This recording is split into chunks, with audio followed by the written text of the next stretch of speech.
شہر حیدرآباد کے صنعتی علاقے جیڈی میٹلا کی ایک کمپنی میں بڑے پیمانے پر آگ لگ گئی۔ یہ واقعہ آج صبح پیش آیا جس میں 7 افراد جھلس گئے۔ فائر بریگیڈ کے عہدیداروں کے مطابق یہ آگ جیڈی میٹلا کے آئی ڈی اے میں واقع سریدھر لیب میں لگی ہے۔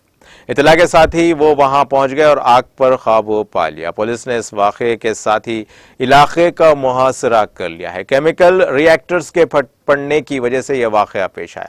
جھلس جانے والوں کو علاج کے لیے قریبی پرائیویٹ ہاسپٹل منتقل کر دیا گیا ہے۔ جھلسنے والوں کی تعداد میں اضافے کا امکان ہے کیونکہ یہ ری ایکٹر اس وقت پھٹ پڑا جب صبح کی شفٹ میں 10 تا 12 مزدور کام کر رہے تھے، جن میں سے بعض مزدور محفوظ طور پر نکلنے میں کامیاب رہے۔